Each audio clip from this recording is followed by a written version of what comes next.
Hello, Steven. How are you? I'm tremendous, thank you. Awesome. I love your energy. And thank you very much for giving me this opportunity to interview.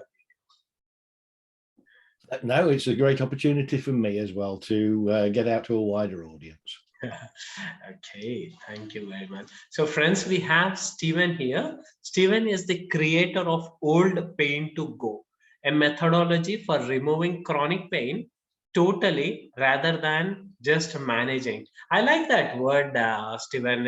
Pain management and healing both are different. So, we'll get into it a little more. Steven has trained over 1,400 people worldwide on how to help others to be free of pain.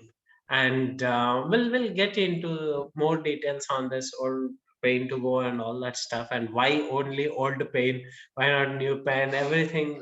Right. We'll get into the details, like how did this all happen, like what inspired you to develop altogether a new modality, and please tell me a bit of history about this. Yeah. So I'd always wanted to be a hypnotherapist from an early age, Mhm. and never things got in the way, life and family and various other things. So I only retrained 11 years ago, Mhm. and I'd had back pain since I was 8, Mhm. and I was training in NLP mainly, and hypnotherapy was part of the course. Excuse me. And I'd had back pain since I was 8, and so in the class they did a technique called end step, or the 6-step reframe, Yeah. and you can use it for virtually anything. But I did it on my own back pain, and it worked. Now, this was such a shock to me because I've got I've got a lot of back problems. I'd got ankylosing spondylitis and arthritis of the spine that I'd been diagnosed with at 38, and it was deteriorating quite badly. And I was in quite a poor state. If I did a long journey, it took me 2 minutes to straighten up when I got out of the car. So I did it on me, and the pain went. And I've not been in pain since, apart from when I overdo things, which I get the normal new pain. And so I've been pain free for 11 years. So the next day when I went in and I saw there was probably 40 other people tried this technique on various things, from stopping smoking to whatever problem they had. In the evening, everybody was like, "Oh, it worked," or some people were saying it worked. But the next day, I was the only one where it had continued to work Okay. out of 40 people. So I thought, well, this works, but it obviously doesn't work very well. Hmm. So I refined it over the next few years Few and literally years. tried it out on people in the street. I would see somebody in pain and say, "Excuse me, are you in pain?" And they'd say, "Yes." And I'd say, "Have you got 10 minutes?" And they'd say, "What are you going to do?" I said, "I'm just going to talk to you, and you be pain free at the end of it." Now, I never thought it wouldn't work. There's something magical about believing it will work, and the confidence I had passed to them. And I even stopped people on crutches and things, and they walked off holding the crutches, just holding them in the air. And I can't remember ever it not working. And I refined it and refined it and refined it until, and then one day I read that the neural pathways for physical and emotional pain are the same neural pathways. Okay. And it was like a light bulb came on, because I mainly did anxiety work and I helped people in one session. And I just specialized in breakthrough sessions because it was easier to work in one go. And while I still understood them and recognized what they were, the movements and everything else. And I could map everything I learned from anxiety across to physical pain. And everything I learned from physical pain, I could map across to anxiety. So suddenly, within 6 weeks, I'd launched Old Pain to Go. And I did pain clinics. I did them free of charge. I tried to get the local doctors involved, and they didn't want to know. I didn't even get replies from them. Not even, "You're an idiot, Stephen, that can't possibly work," and not even that. And so I put my own pain clinics on. And the first one was 9 people. And I'd allowed an hour and a half to help 9 people. And I talked them through why it worked. And then I went for it. I went individually and sort of tried to find out a little bit of the story. And 5 people left totally pain-free. 4 left with a massive reduction in the pain. And every time I did it after that, more and more people were pain-free. And in the first group, 3 people arrived on crutches and left without them. And 1 was on morphine and he still had an 8 out of 10 pain and he left with no pain at all. Wonderful. Awesome, Steven. Thank you. So, one basic question in the field of hypnosis also, like it is not always good to remove the pain also in certain situations, right, Stephen? Right. Because you know, for safety reason. Let's say a person has trained himself or herself or not to feel pain or something, but Yeah. still for the health conditions, the pain might be useful for them as a Yes. message to look into. So, what's your take on that then? Okay. This is why it's called old pain to go. Okay. Now, it could have been chronic pain to go, but a lot of people, chronic sounds like it really bad pain rather than you've had it for a long time. So any pain, once you've had it for 12 weeks, is called chronic pain. Okay. Because in the first 12 weeks, it's healing and it's got chance to get better. Most of the body will heal within 12 weeks unless there's something still there causing the problem. So after that, it's called chronic pain. Now, I call it old pain. And I differentiate it like this. Pain is just a message to tell you to take action. So when you've taken action and you've been to the doctors and you've been, you know, you've had a plaster on it, if it was a broken arm, or you've done whatever, you've had the stitches or you've been repaired in some way. 12 weeks later, there should be no need for that pain anymore and it's gone. So I only get people where the pain has continued. So the message is still coming out from the brain saying, you've got damage there, it hurt, you know, I'll give you pain, to remind you not to use it as heavy, you know, not to lift heavy things or whatever. You've still got a problem there, but there's nothing you can do about it. So it's a bit like me phoning you up every day saying, hey, can you remember that you've got a bad back? And after about 3 days, you'd say, yes, I can remember I've got a bad back. You don't need to keep ringing me, Stephen. And that's what I do with the body, is I talk to people and I get that bit of them that created the pain signal to get them to do something. And it's not made where you think it is. It's not made where the damage is or where it seems to be coming from. It's actually always made in the brain. So this is why there's no such thing as psychosomatic pain. Okay. Because it's all made in the brain. And the brain says, I want you to have this level of pain to get you to take action. So it's designed by that person for that person to get them to take action. But when you can no longer take action, you don't need the message. So it's quite easy to say to the unconscious, hey, that message you keep sending out, they can't do anything about it, you know, and their life would be so much better without it. Would you like to review whether you need to send it out or not? And it says yes, and it reviews it. And usually, I mean, we've done tests on this, 215 feedback forms, 96% of the pain went away. Wow. In how many sessions, Stephen? Sorry? How many sessions It is was average? Oh no, this is one session. I always work in one session. Oh I train people and they might change it a little bit. They might not feel as confident as I do. So they might fetch people in to analyze it, fetch them back to do the work, fetch them back a week later to make sure. But I just bring people in and deal with it and send them on the way.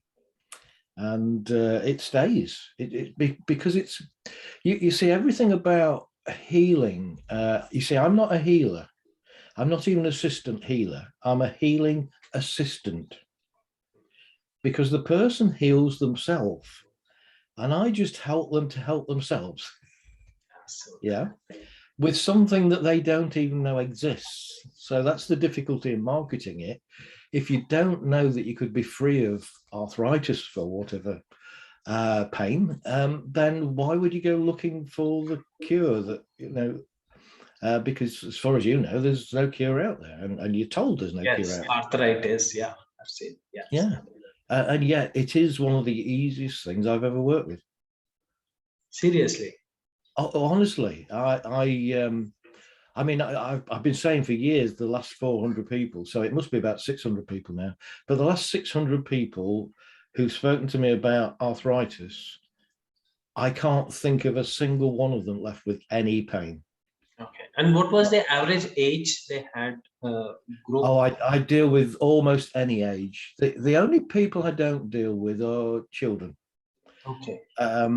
You can use this technique with children, but it's not my specialty. And I'm looking for logic because I do a thing called brain bargaining, and it really relies on this logical, that the person thinks it through and says, yeah, no, I don't want that pain anymore. It doesn't serve a purpose. It's difficult to do that with children. Yes. So virtually any age. I mean, the oldest person I think I've worked on, I can't remember one older, was 82. So, Stephen, since you brought this arthritis topic, let's say some people have this bone cartilage is not formed properly, and the bones getting, and some people are in need of knee replacement surgeries. Let's say someone is in their 70s or 60s or something. So, let's say such people got benefited with this old pain to go. Yes, it doesn't make a session more difficult if somebody's down for surgery. Because there's a feeling, well, if the pain goes away, then the doctor won't put me down for surgery. And, what if it wears out so much that they then can't replace it? Well, I doubt that's going to happen because, they chop the end of the bone off anyway, don't they, to hammer something in there. So it's this thing that, you see, I've been pain-free for 11 years. Now, I had ankylosing spondylitis, arthritis of the spine as well. So I must still have that damage. There must still be things rubbing against each other that probably shouldn't be. But you see, people say, well, you could be wearing something out and later on you'll suffer. Well, I was suffering. I could continue to suffer for the rest of my life and not use my back much. Or I could have my back like I have done for 11 years and do things. And eventually I might be as bad as I would have been if I hadn't have done this. But meanwhile, I've had 11 brilliant years and I'm renovating house at the moment. I'm stronger and fitter than I've ever been in my life. And I'm 68 years old. 68? Yeah. So I didn't want to leave this house renovation for a few more years and be in my 70s when I did it. But I'm doing such physical work that my arms barely fit in the sleeves of all the shirts I've got. And I think some people go through extreme pain after surgery, right, Stephen? And such people are not advised to have painkillers too often because it is not good for their health as well because of the complications. This is doctors themselves advise that now you have to learn on how to manage pain. So no, you don't need to at all. Yeah. You don't need pain at all after surgery. So in such cases, post-surgery cases, also this cold pain to go helps? You don't need it.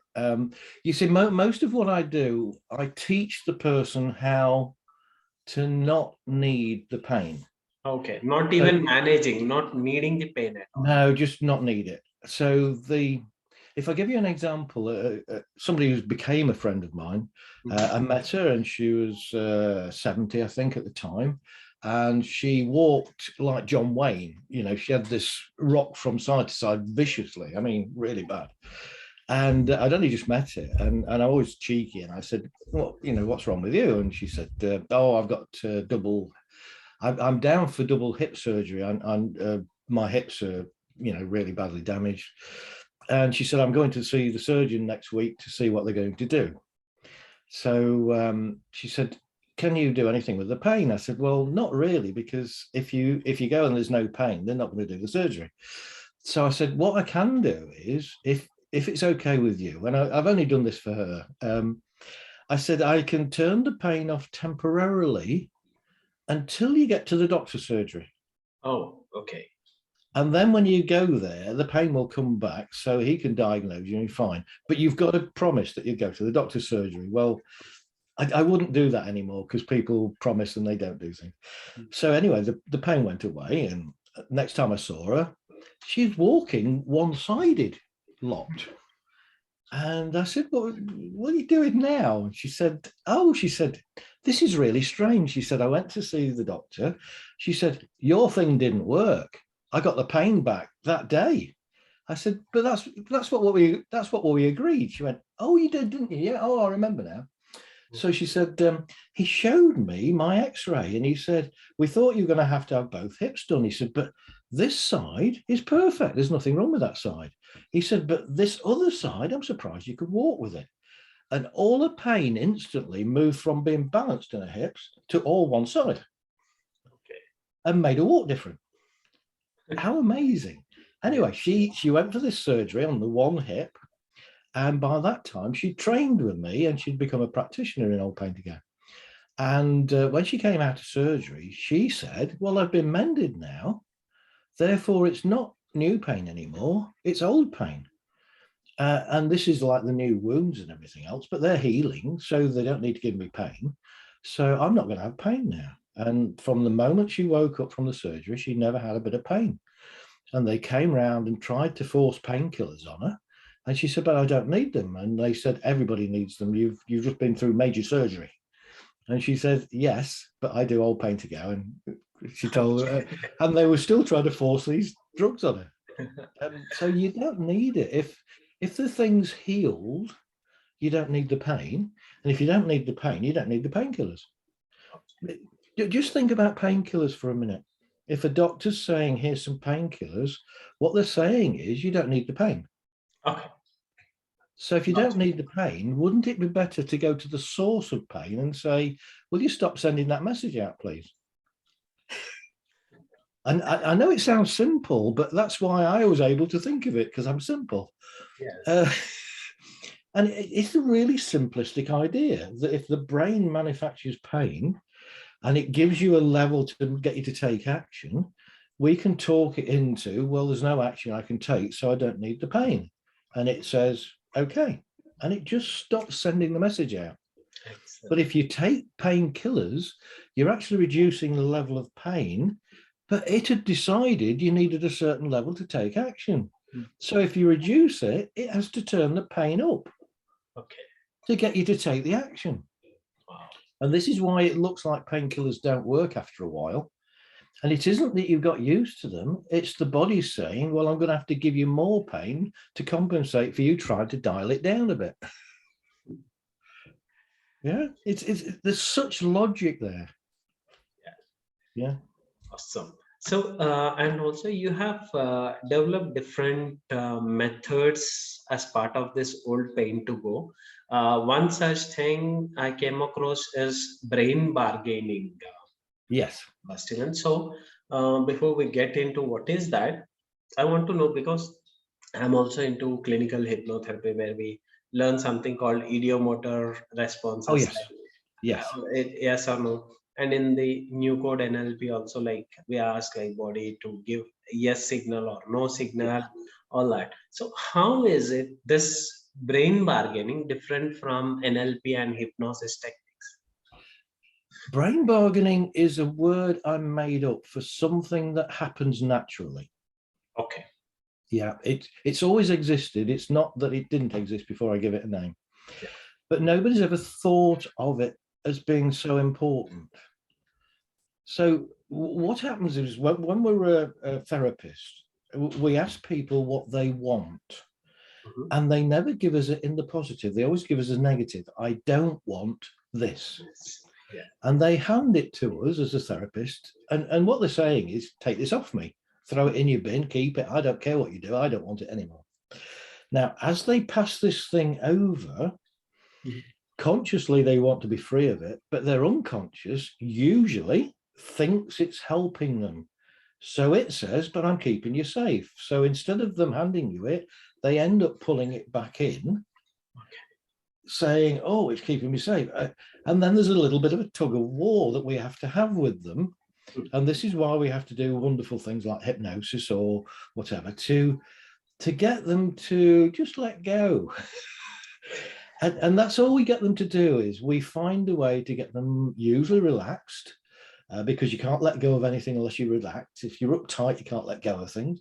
So we get them relaxed, and we get them in this mode where we're talking to their unconscious. And usually we do it with trance, and it's a really good method. But I've took the trance element out of it. Oh, Because as we talk to people, like I'm talking to you and I'm talking to the people who are watching this, I'm also talking to your unconscious at the same time. Now, if I say something so controversial, you might have your conscious goes, I don't believe that. yeah. And that stops your unconscious from taking in so well. So that's why hypnosis works well. Usually we park the conscious out the way to stop it causing trouble. But I'm a big believer in, because the person's going to heal themselves, I'm not healing them. I'm not going to help them cure the symptoms. I'm going to use the symptoms as a guide for what they need to do. And they're going to get rid of it themselves. So I want them consciously to want to get rid of this. So I'm going to use the conscious rather than park it. And we usually park the conscious because they're saying it in the negative. I don't want. And the unconscious hears that as I do want. So that's the only reason we usually park the conscious. But I want to use it. I want them to get enthusiastic about the idea that they can be free of pain and that they will be free of pain. And they don't have to believe it will work, but they have to want it to work. Okay. And needing it is not enough. Needing it to work is not the same as wanting it. They have to want it, so their unconscious fetches it for them. So brain bargaining is this act of taking them from, I want to give you this consciously, but my unconscious doesn't. It's giving them loads of reasons to let go. And if we hit on the right, as soon as we hit the right reason, even if there's hundreds of reasons, if we hit the right reason, the main reason, there's a turning point where they go, I can let go now. And the unconscious says, yeah, you can have it now. You can take it off me. And they don't really need to. I mean, they could just let go of it now and it would drop on the floor. And that's the brain bargaining, is to take them from the, I really need this, to, oh, I don't, do I? It's not serving any purpose in my life. I'll let go of it. So you can see this doesn't just work on pain, it works on virtually everything. Yeah, it's just a different way of looking at things. Yes. Thank you about explaining that. And next one is auto REM. Yes. So what is this auto REM all about, Stephen? Okay. I'm just looking. I look like I've got a halo, but there's a clock on the wall there that's shining in the sun. I haven't really got a halo on it. Yeah, auto REM was, there's a lot of things that are used by therapists that are good for therapy, which there's eye movement techniques. Now, there's a basic reason why it works.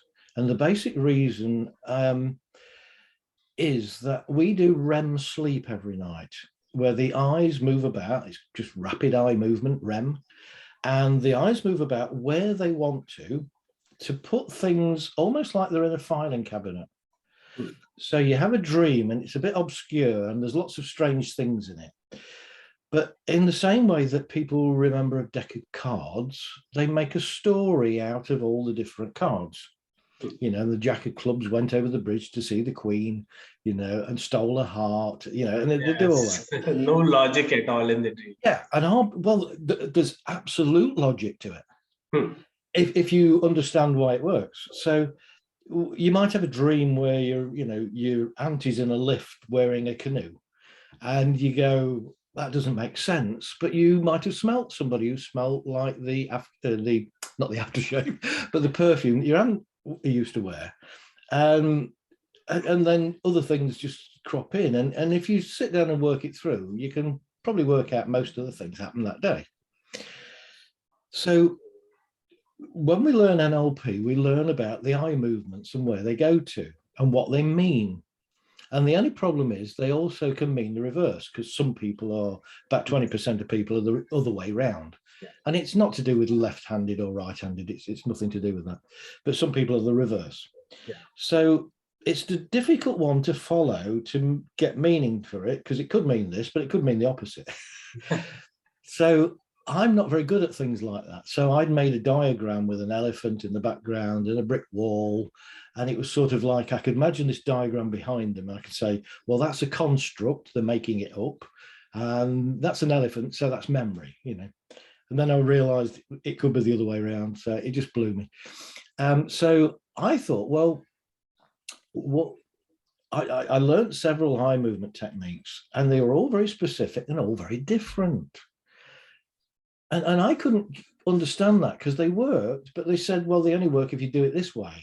And to me, a basic principle is a basic principle, and it should work the same way. So I created a thing called auto REM, because everybody's eyes know where to go to put things away. So I thought, if I just said to somebody, I want your unconscious now, you're going to think about something. In fact, let's try this with you and the audience. I want you to think of something that bothers you. Okay. Not something you can do something about, because you'll be thinking of the solution. So imagine like a friend or a relative who's going through tough times, and when they call you up, you want to help and support them, but you get quite upset by listening to it. Okay. And if you could turn that emotion down, you'll be able to help them better. Yeah. So just think of a situation like that. Give it a mark out of 10, how much it bothers you. And recognize that if it bothered you less, you could deal with it more effectively with them. Yeah. So you've got that number now. So just close your eyes and just think of that issue. And now I want your eyes to just move around like they're doing REM. So it's going to put these idea away. And what happens at the same time is you've got half of your brain is logical and half's emotional, strictly speaking. It's not totally real. But what's happening now is, as your eyes move about, it's going logical, emotional. So it's at least taking half the emotion out of it. And it might stay certain places longer than others. So if it was a highly emotional thing, it's at least going to reduce it by half. Okay. And you just keep your eyes closed. In fact, just close your eyes again. Okay. Here's a little tip I do. If we ask the unconscious to do something, we can't consciously decide when it's finished or not. So if I say to your unconscious, when it's completed the task, I want it to open your eyes for you and bring you back in the room. Now, what will happen is you'll feel like you've got sticky eyes. This isn't a hypnosis effect. This isn't me telling you can't open your eyes. This is just your unconscious holding your eyes closed, saying, I haven't finished yet, mate. And when it's ready, it opens your eyes for you and brings you back into the room. And this whole technique takes about a minute or 2 minutes. And I've deliberately allowed it to go out there, sort of open source, for people to use it as they want to use it without having to pay for it. Or I'd like to be acknowledged if people teach other people it, just say Stephen Blake taught me it. But apart from that, it's such a simple and easy technique. And it's the client doing it. You see, the other eye technique, Yes. I would have to move my finger and you follow my finger. So it's me doing the work again. And I have to know what I'm doing. And I might rub out a little spot, and things like that. But with this, the client does all the work. And I love that, because we get them involved in it, and we get them because they want the outcome. We would like to get the outcome for them, but it's far better if people do things for themselves, because it lasts. Yeah, if they understand it and they feel better about it. Beautiful. Amazing. And autosomatics? Autosomatics is, there's a guy called Thomas Hanna Mhm. created a thing called somatics. Mhm. And what he did was he understood that you could, if you carefully thought about what you're doing and it wasn't against gravity, so you lay on the floor and you'd slide your one arm across the floor and you'd notice the sense, all the sensations in it, where it's pulling from, what's pushing, what's pulling, if it's tight in any particular place.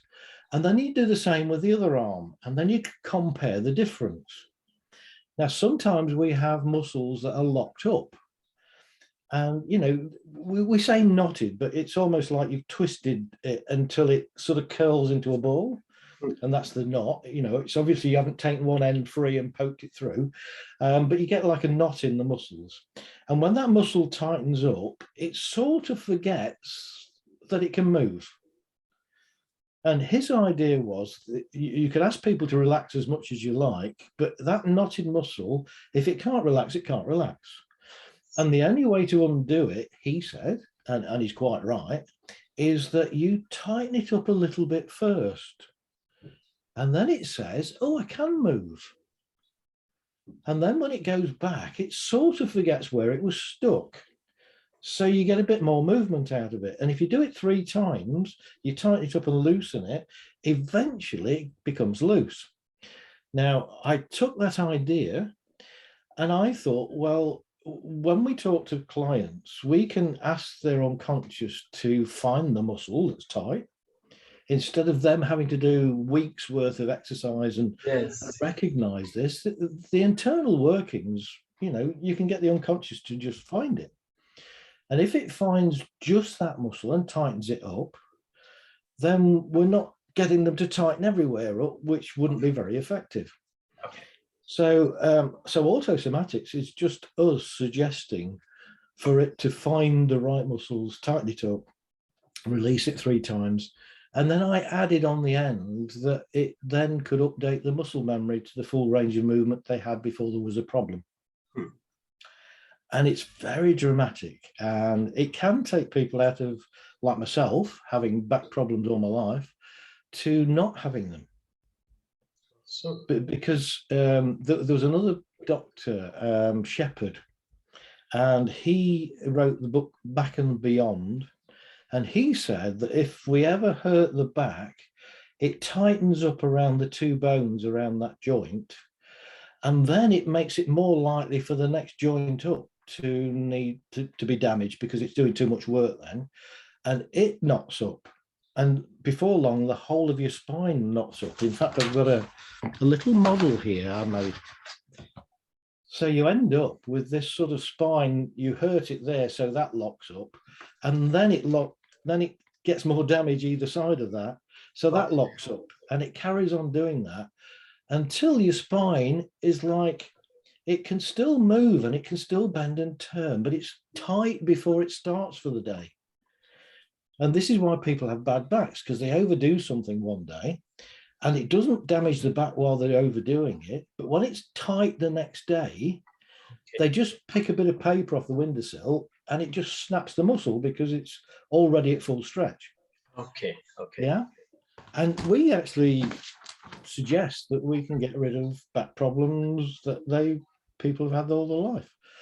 And if you allow the back to relax, the bit of gristle or the jelly out the middle between the bones can come back in between the bones.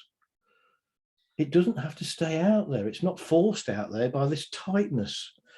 So it's all just really observations I've made of various things and reading a lot and personal experience and stuff like that.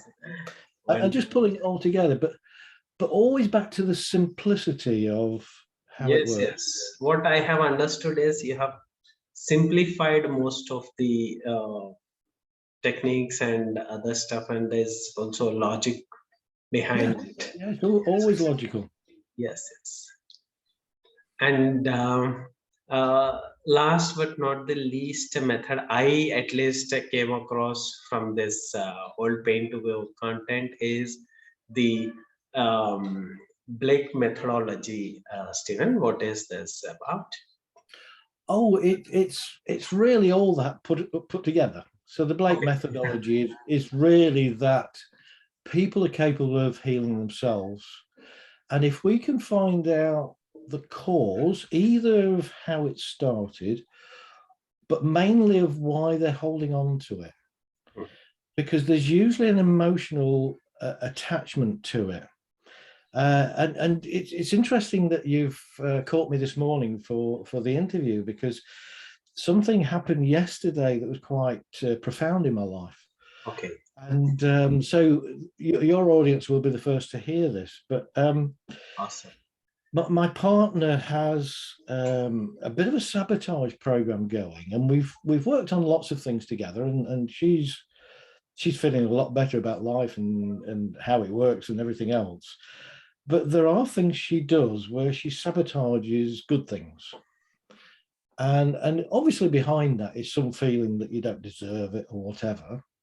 And she sort of came to a realization yesterday, and she was telling me about it. Now, I have to have an agreement with my clients when they come, and I tell them I'm a bit strange. And I say, what's going to happen is you're going to tell me something horrendous, and I'm going to smile. And you've never had anybody smile when you've said this before. But I'm not smiling because something bad happened to you. I'm smiling because now I have the answer of how to help you. So yesterday she was telling me how she'd arrived at this answer that she's been looking for most of her life. And I was saying, oh, all you need to do now is choose. And she's trying to tell me this thing. And I'm getting so excited. I'm going, choose, choose. And she's going, just listen, Stephen. So we had this thing whereby we both had an aha moment at the same time. And she was seeing her answer, and I was seeing the answer for all of my clients. Because the whole thing in life, it sums everything up, is that we're here on this planet in this lifetime, having an experience. And everything that happens around us, we can take as it's happening to us and it's personal and somebody else doesn't like us and all that. But really, it's giving us all the chances to choose what we do. Okay. And we feel overwhelmed by sensations. So we think, well, I can't do that because I feel this. And we take the feeling as real, but not our desire as real. Yes. And if we start to choose things and say, how do I feel? Well, I feel terrible because of this, that, and the other. So this morning I woke up and I'd had a really weird dream. And I was trying to make sense of it. I'm in the bathroom trying to make sense of it. So this is only an hour or so ago. And I just got that feeling of not feeling very confident, because this dream had there was lots of things out of control in it and so on. And I was just thinking, well, for an interview, I'm not feeling like I normally do. Okay. Normally interviews don't bother me at all because I just get a chance to talk. Yes. And who wouldn't love that, to talk and other people listen? But I didn't feel confident this morning. And then it just came to me, choose. Choose. I can choose how I want to feel. I don't have to feel like I feel this very second, unconfident and confused. I can choose to feel confident and come back to my usual self when I'm having an interview. And I chose, and it just changed. My sensation just changed. It just instantly. And it's the answer to everything, is to choose.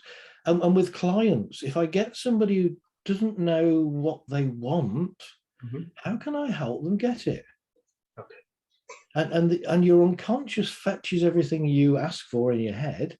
So how can it get it for you if you don't know what you want? Wow. Yeah. So the answer to everything is choose. Yes. The answer to life is choose. Yeah. And don't be, oh, well, I can't do that because of, no, it's nothing to do with that. You choose. You choose how you want to be, how you want to feel, how you want to act, how you respond to things. We've all seen the Facebook post that goes something like, everybody sees a different part of me because how you react to me is how I react to you. And I always think that's sad, because I react to people all the same. I'm just me. Yeah. And if they treat me badly, I might deal with that, but I don't treat them badly. Because imagine somebody who's always going around grumpy and shouting and bawling at people. They must think that everybody else is like that, because everybody will react in the same way to them. So if somebody treats them with kindness and care and says, sorry, I don't know what you mean, and actually listens to them, that could change them. Because, well, not everybody's like this. So it's just choose how you want to feel. Wow. And Stephen, since we spoke about different methods of brain bargaining, auto-REM, auto-somatics, and the Blake methods, same structure is you have developed this for old pain to go. But once we understand the logic behind it, wouldn't I just my assumption that this can be spread across different aspects of life as well. Someone with anxiety, someone with other stuff as well. My life has changed because I realized that everything in life is the same principles. Yeah. Everything. Even building work. You see, a lot of people procrastinate and don't do things. And but you see, when you're doing building work, you've got to think of it in advance. You've got to think what you want the finished thing to be. You've got to plan it. You've got to measure it. You've got to weigh it up. You've got to understand what's possible and what's not possible. Then you have to order the materials, because you can't start and then order materials, because there might be a delay and then you open things up. But as soon as you order the materials, you get them on site. And when you start, you have to reflect what's there again. So you open things up and then suddenly you say, oh, I don't need that material. I need this, because there's this problem there. There's this thing that needs solving. And if we see things not as problems, but as challenges, then life gets better, because we're not making it personal. We're not saying, oh, this is an attack on me. You know, I've opened the ground up and there's a well there. Oh, this is terrible. It's, you know, it always happens to me. We don't do that. We just go, there's a well there. What am I going to do with it? You know, what shall I cover up? Shall I do this? And then we can research and we can do things and we can find out. And nowadays, there's no excuse for not knowing anything. You know, there's a thing called Google that you can just look anything up. Now, you won't necessarily get the right answer first time, but if you read enough about it, you're able to use your brain to say, well, that doesn't sound right, and this sounds like this is really good. Yeah. So there's nothing we can't solve, really. And when you solve something, you solve everything, because everything has the same principles behind it. So I even had my partner had a gate where the latch didn't meet up with the thing, because the gate had dropped a bit. And the gate was a bit rotten. And I was thinking of strengthening this bit where the latch was. And I went through all sorts of thought for several weeks. And I was thinking of all these technical things. And then one day I woke up and I had the answer, because my unconscious thought of it. And it was to move the whole latch lower down on the gate where it was good wood still. Awesome. Such a simple answer. Yeah. But when we think consciously, we have all the restrictions there. You know, I've got to move. Oh, it's that bit that's faulty, so it's that bit I need to mend. Instead of, oh, what? How else could I do it? Yeah. So, you are such a simplifier. Yeah, and that's my main skill, is simplifying things. And I've always done things in the past where I did spreadsheets for a while, Excel spreadsheets in management roles and teaching roles. And I would want to get the spreadsheet to do a certain thing. And I would read all the books on it and that. And it would take me about 2 or 3 months to get the answer. And then I would say to my secretary, oh, I want you to do this. And she'd say, I don't know how to do that. I'd say, oh, you just do this, this, and this. And she'd go, okay. And she could do it straight away. Wow. And I thought, it's took me 3 months to get there, and I've just explained it to you in 2 minutes. Why isn't there somebody who explains things to me in 2 minutes? So it's just that, but just always look for the simplest way to do things. And we so often we just make things so complex. And Henry Ford once said, I'm paraphrasing here, but if you think it's going to be hard or you think it's going to be easy, you're right. Yes. Beautiful. I love that. It's exactly that, and when I get clients, I mean, most clients should be able to say, I don't want this anymore, I'll let go of it. But they come along hoping I can pull it off them, and I don't. I just help them let go of it. So they've got this overcomplicated idea that, well, I've had it for 40 years, it can't go just like that. And sometimes that means that people leave with pain. I could have got out of pain because they say, well, it can't happen that fast. And that becomes a direction in the brain that says, well, I won't let it happen that fast then. It's not them saying, I don't believe it could happen that fast because it took so long to get it. And if they told me it, I could talk them out of it. But because they don't tell me, they go away with some pain. And I go, I'm not sure why I couldn't fully help them then. But So it's always you somewhere want near there. to have conversation as well. Yes.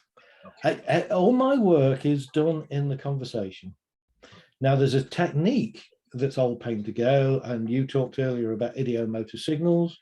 So we can set up a signal for the unconscious to be able to say yes, which typically is a forward lean, standing up forward lean, which is very convincing to them. But when I get to that bit of the work, it's just really tidying up the loose ends, because the actual work is talking to somebody and getting them to recognize that they get to choose. They don't need the message anymore. Okay. Okay. So that's the work. And then the last bit is sort of like, it's just really a technique to make sure it goes and they're convinced it's gone. So they don't keep looking for it. They don't fetch it back. Okay. Beautiful. And Stephen, do you also teach this method to others? Yes, I teach Old Pain to Go. I've taught it all around the world. I had the pleasure to go to Australia, and I've been to America, Holland and Belgium, and various places. I mainly do it over Zoom at the moment because of the pandemic and the restrictions on travel and so on. But I hope to start doing it live again as soon as we can do. And I also created a thing called Old Fat to Go and Old Fat to Go. Okay, old fat. Yeah. Okay. Yeah. So, there's lots of people who do hypnosis for it and gastric banding or virtual gastric banding and things like that. I'm not very keen on those things because they're not getting rid of the desire to overeat. They're just fooling the unconscious. And I'm not a big fan of fooling the unconscious. I work with the utmost trust and respect for the person's unconscious. So what I do is I get the unconscious to understand that it can be in control of things with their permission. Mhm. So, for instance, when I was developing this, I used to eat a lot of chocolate. Now, there are techniques for putting people off eating things they shouldn't be eating, but I didn't want to do that because I do like chocolate. So it was like, how can I get around this? So what I've developed is a way to talk to the unconscious to say, I want you to monitor what I'm eating, and where it's healthy and the body's getting nutrients and vitamins and minerals from it, make me enjoy it more, make me crave for it, and make me crave for the right things. Okay. And when I eat something that is slow to digest and it's not good for me and it's not giving me vitamins, minerals, and nutrients, put me off it slowly. Okay. And so, but you have to give permission for it to do that, because your unconscious doesn't decide anything for you, but it can if you tell it to. So if you pass that over, then you get past all the programming we've had about, eating things like donuts, which are really bad for you. But we enjoy them so much, and they're so full of sugar and fat. It's just the right mix of things that's quite addictive as well. These are the devil's own foods. I mean, they're designed for you to consume far more than you need and for it not to be healthy for you. But my body understands that now. So within 2 weeks of me telling my body it could sort things out for me. It wasn't so much about losing weight and losing fat, but it was about eating better. And Okay. within 2 weeks, I wasn't having acid reflux at night. Wow. And I didn't know why. But then I realized I barely was eating chocolate. I had ate it every day. So I'd never thought it was that. So when I was eliminating things out of my diet, I still ate the chocolate. But as soon as the chocolate cut down in the right proportions, I wasn't having any problems. Beautiful. So And old all, fat to go. So it's yeah, so the launched. old fat to go. And It's launched. eventually, Steven? Sorry. sorry, and eventually I'll be doing old stuff to let go. Old stuff to let go.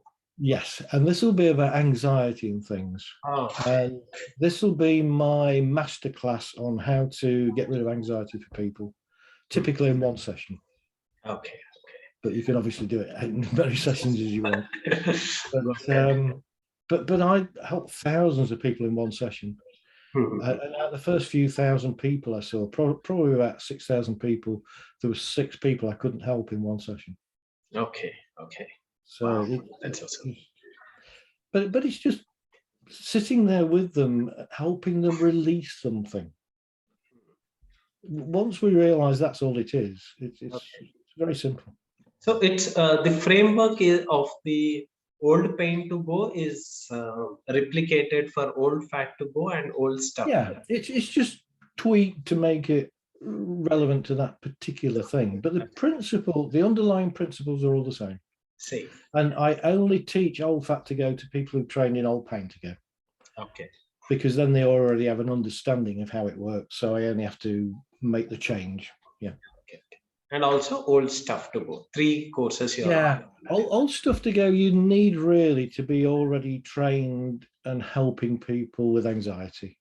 Okay. Because I don't cover all the different techniques you could do. I don't cover NLP and hypnosis. I literally say, here's how I've refined it down to that. So for some of it, you really need that basic understanding of where it came from. That's just helpful for you to build it better. Yeah. Okay. Right. Thank you very much, Stephen. It was wonderful talking to you, and I loved the way you have simplified complicated things and made it more worth and useful and simplified way. So it was wonderful. My mission is to get as many people in the world out of pain as possible. And you don't do that by making things complicated. Okay. And friends, whoever is interested in getting trained in this modality called old pain to go. If they just go to oldpaintogo.com. Yes. Don't put www in front of it though, because it's one of these HTTPS things and it fools it. It won't find it. So just put Old Pain to Go and you'll find it. And if you want to go to my part of the site, you just put a / and Stephen, spelt like that. Yes. Yeah. It's simplified again. Yes, everything's simplified. Whatever you need is available on Stephen's t-shirt. So that's it. Yes. Thank you. Okay, well, thank you for this opportunity. It's been wonderful. Bye. Thank you.